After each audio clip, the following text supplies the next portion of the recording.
पुढची तयारी कशी सुरू करायची, संयुक्त मीटिंग कशा घ्यायचे, दौरे कसे काढायचे आणि एकंदरीतच जागेचं फायनलायझेशन आता लवकर करून संपून टाकूया अशा प्रकारचं ठरलं आणि आता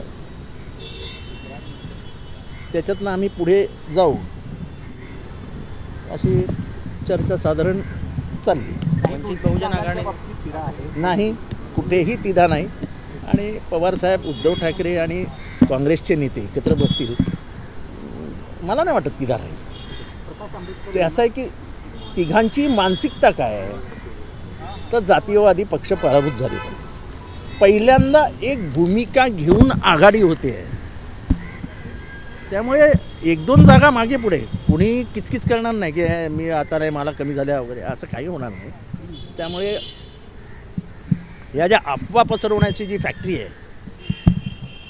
त्या फॅक्टरीतनं बाहेर फेकल्या गेलेल्या अफवा या काही कामाच्या नाहीत. काय तुम्ही अजूनही पालकत्वाची वाट पाहताय? 95,000पेक्षा अधिकच्या कुटुंबाचे आयुष्य आनंदाने भरले आहे. आजच कॉल करा आणि मिळवा फर्टिलिटी ट्रीटमेंटवर सूट आणि सर्वांना द्या आनंदाची बातमी. तिघांचंही मनोमिलन झालेलं आहे, नुसतं आघाडीसाठी एकत्र नाही आले ना. सगळा त्रास बघितला आहे, त्रास अनुभवलेला आहे आणि त्याच्यामुळे भाजलेला माणूस असतो ना, तो पटकन कुठलंही औषध घ्यायला तयार होतो. प्रकाश आंबेडकरांना सोबत घेण्याबाबत असं आहे की आमची म्हणजे उद्धव ठाकरे साहेबांची असो, पवार साहेबांची असो किंवा काँग्रेसची असो, आमची भूमिका स्पष्ट आहे. काय भूमिका आहे आमची? की प्रकाश आंबेडकर साहेब हे स्पष्ट वक्ता नेता आहे.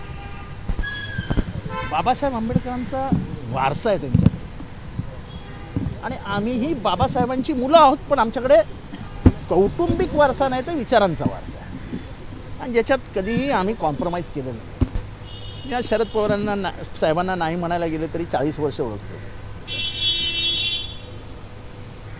त्यांची शेवटची जी सत्व परीक्षा होती ती आत्ता झाली. आता मागचा इतिहास मी काही कोणाला सांगायला जात की त्यांनी काय काय गेले 5 वर्ष त्यांना इतका त्रास पक्षात होता, दबाव होता, चला चला चला चला. ते पिचवरती राहुल द्रविड, सुनील गावस्कर काय खेळले असतील एवढे चांगले खेळ. म्हणजे कुठलाही बाउन्सर आला काय, फुलटास आला काय, ते जमिनीवरच ठेवायचे. पण घर तुटायची वेळ आली तेव्हा त्यांनी हे नाही बघितलं की माझं घर तुटतंय, त्याने हे मी विचारांना सोडणार नाही. घर तुटलं तरी चालेल पण विचार सोडणार नाही. अशी फार कमी माणसं राहिली आहेत राजकारणात. आयडिओलॉजीला, तत्वाला आपण इतकं महत्त्व दिलं पाहिजे हे आता लोकांच्या ध्यानीमनी सुद्धा राहिलेलं नाही. म्हणजे राईटला असलेला माणूस लेफ्टवरनं सेंटर तिथे कुठे जातो काही कळतच नाही. हे कालपर्यंत फुले, शाहू, आंबेडकर, शिवाजी महाराज, संभाजी महाराज कळणारी लोक कधी जाऊन गोळवळकर आणि हेगडेवर बोलतात तेच कळत नाही. म्हणजे ज्या आता मी अजित पवार गटाचं सांगतो, त्यांचं यशवंतराव चव्हाणांचं चिन्ह लावलं आहे त्यांनी. त्या यशवंतराव चव्हाणांनी एकदाच फक्त भेट घेतलेली गोळवळकरांची आणि त्यांनी त्यांच्या पुस्तकात लिहून ठेवलं आहे की ह्यांच्या वैचारिक हे बघितल्यानंतर मला वाटत नाही की समाजातल्या सर्व वर्गाचे हे भलं करण्यासाठी आले. यशवंतराव चव्हाण आपल्या आत्मचरित्रात लिहून ठेवलं. त्यामुळे आयडिओलॉजी वगैरे असलेले हे पवारसाहेब वगैरे हे काहीतरी वेगळंच रसायन आहे. त्यामुळे आपलं घर तुटताना म्हणजे जे घर त्यांनी जवळजवळ 60 वर्ष सांभाळून ठेवलं, सगळ्यांना मनासारखं करून दिलं, घरं दिली, हे दिलं, ते दिलं, हे सगळं झालेलं असताना त्या कुटुंबामध्ये भिंत चिरली जाते हे बघत असताना सुद्धा त्यांनी तत्त्व नाही सोडली. आता महाराष्ट्राच्या लोकांना काय लोक काय सांगतात, शरद पवारांनी असं केलं, शरद पवार असं करत होते, शरद पवारांनी अंतिम क्षणी त्यांनी काय केलं. अंतिम क्षणी घर तुटलेलं चालेल पण मी विचार सोडणार नाही, हा महाराष्ट्रासाठी खूप मोठा निर्णय घेतला.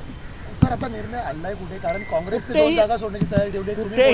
कुठेही निर्णय आणलेला नाही. आमचं तर भूमिकाच आहे, मग वंचित आमची तर भूमिकाच आहे की प्रकाश आंबेडकरांनी बोट ठेवलं तर संपलं. काय त्याच्यात दाखवावी आंबेडकरांनी ते दाखवतातच ना. ते ज्या अर्थी 2-3 एक मिटिंगला आले, साहेबांना भेटले, उद्धव साहेबांना भेटले, त्यार्थी ते लवचिकता दाखवतातच आहेत, असं काय नाही की ते आचारसंहिता पण सर, आठवड्याभरात लागेल. 20 हून उद्या अधिक final जागांची होईल. मागणी उद्या करणं final असं आहे मला की वाटत नाही, वास्तव आहे. आचारसंहिता नाही 20 हून नाही अधिक जागांची मागणी करणं त्याच्यानंतर त्यांनी सांगितलं ना की आमचं काय भूमिका आहे, त्यांची 2 तासातच त्यांनी असं आहे की तुम्ही ना जाणून बुजून अशा पसरवू नका की त्यांनी 27-28 काय जागा मागितल्या नाहीत. त्यांनी सांगितलं की ह्या जागांवर आम्ही काम केलं आहे आणि ह्याचा फायदा तुम्हाला सुद्धा होईल.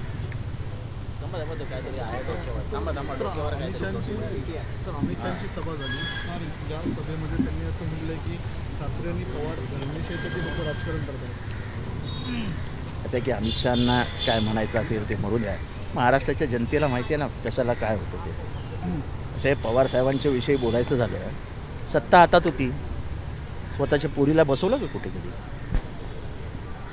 आवडसाहेब फायनल होईल उद्या. सर, फायनल होईल. अमित शहा दौऱ्यावरती आहेत. त्यांनी असं म्हटलं की शरद पवारांना महाराष्ट्र जो आहे तो गेली 50 वर्ष सहन करतो.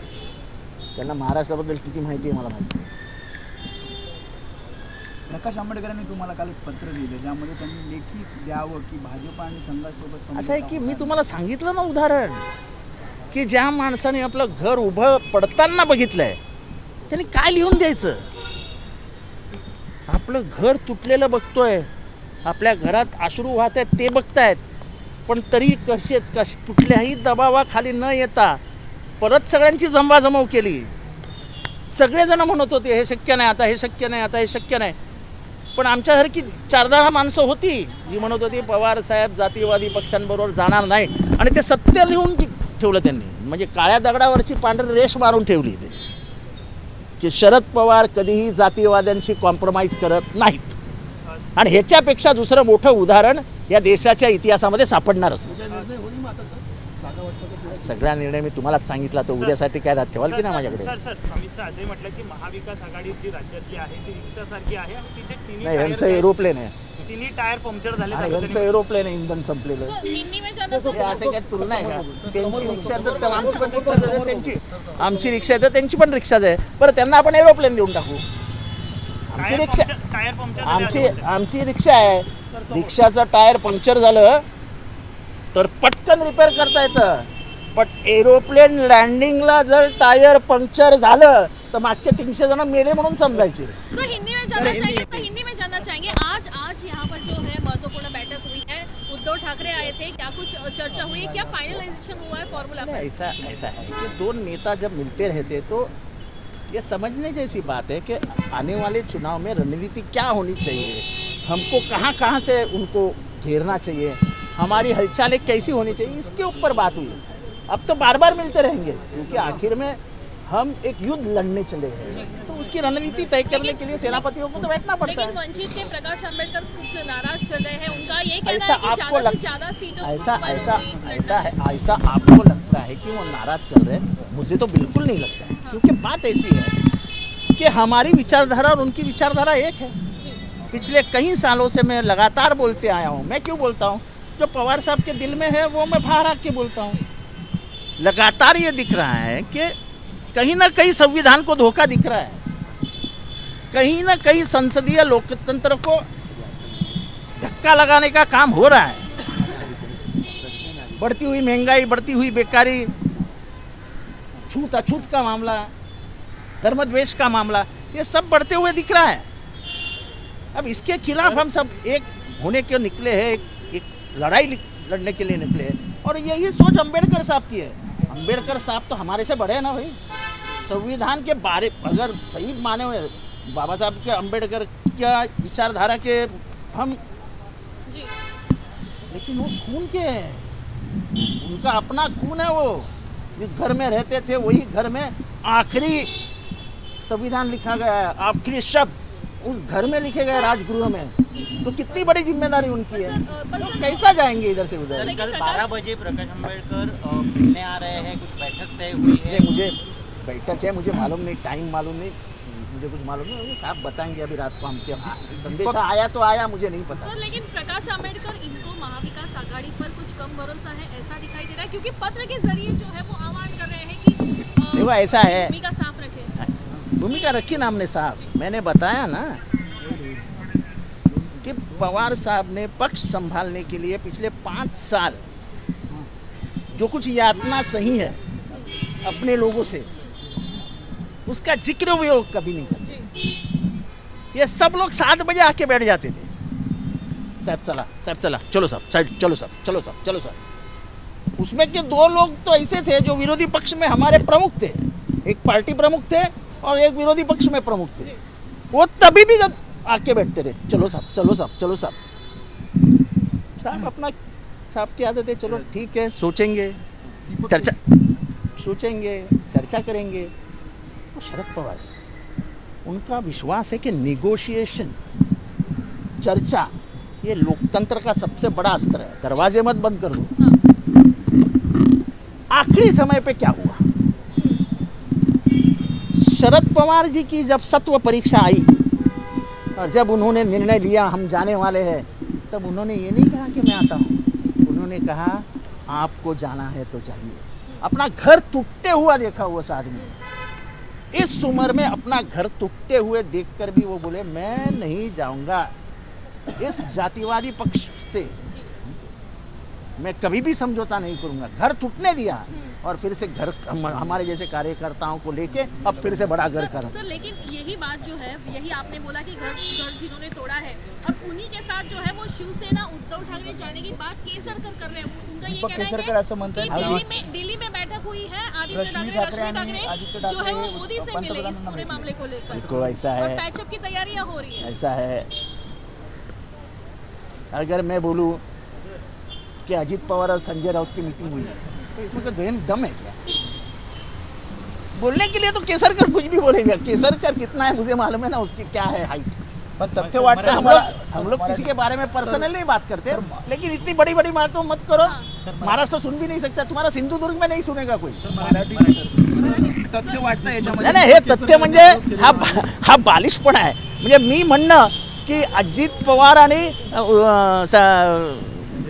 संजय राऊत यांची चर्चा झाली आहे, काय बालिशपणा आहे, काय स्टेटमेंट करता? अरे महाराष्ट्रातला असा रस्त्यावर फिरणारा लहान पोरगा, केसरकरांची उंची किती, ती बोलतात किती?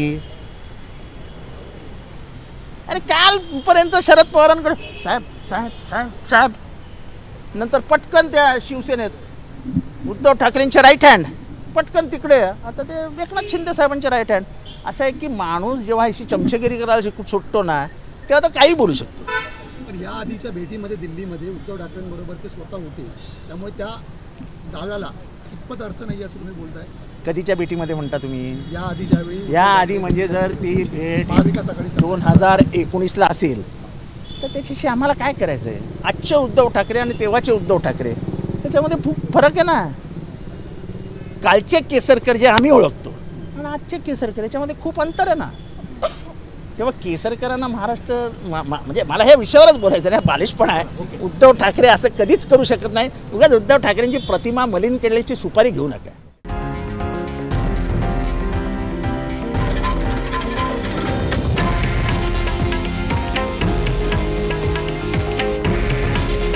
हे आहे देशातील नंबर 1 न्यूज नेटवर्क आणि आपण पाहत आहात TV9 मराठी। काळजी तुमची, हित महाराष्ट्राचं।